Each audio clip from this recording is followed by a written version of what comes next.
Hello बच्चों, let's read the question. The principle involved in paper chromatography is adsorption, partition, preferential adsorption, differential occlusion. The key concept in this question is paper chromatography. Paper chromatography basically अगर हम बात करते हैं paper chromatography की, it is one of the chromatographic technique it is one of the chromatographic technique chromatographic technique that is used to separate the mixture of colored component that is used to separate mixture of colored component mixture of colored component using the paper on each component on which each component moves at different speed and get separated अलग अलग speed पे ये move करते हैं with different speed and get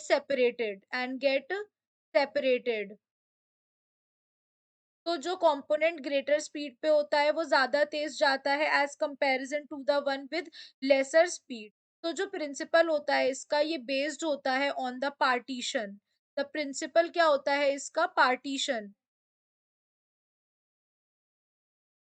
basically दो phases पाए जाते हैं। There are two phases, one is stationary और दूसरा मोबाइल होता है। वाटर जो होता है वो ट्रैप हो जाता है इन द पेपर। वाटर जो होता है वो ट्रैप हो जाता है in the paper, act as stationary phase. और कैसे एक्ट करता है? Stationary phase. और जबकि सॉल्वेंट जो होता है वो मोबाइल फेज की तरह एक्ट करता है। तो जो सॉल्वेंट होता है वो मूव करता है, moves the component in the mixture also and according depending on their speed. तो इस तरह से स्टेशनरी और मोबाइल फेस के बेसिस पर हम क्या करते हैं, ये जो प्रिंसिपल पार्टीशन है ये क्या करता है, पेपर क्रोमैटोग्राफी में इन्वॉल्व होता है। अपने हमें यहाँ पर दे रखा है adsorption.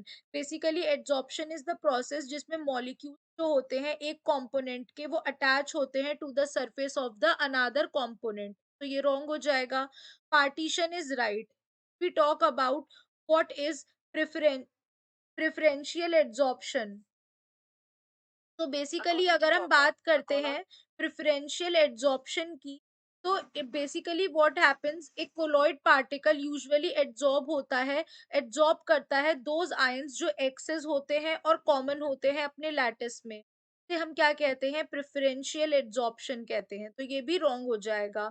And if we talk about what is we talk about the fourth, हमें कह रहा है डिफरेंशियल ओक्लूजन। तो ओक्लूजन क्या होता है? बेसिकली इंक्लूजन होता है एक सब्सटेंस का दूसरे सब्सटेंस में। तो ये कब अकर होता है? इफ प्रेसिपिटेशन या फिर क्रिस्टलाइजेशन रैपिडली अकर होता है।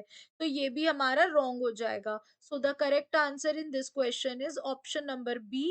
so we can say that B is the right answer. Hope you guys understand. Thank you.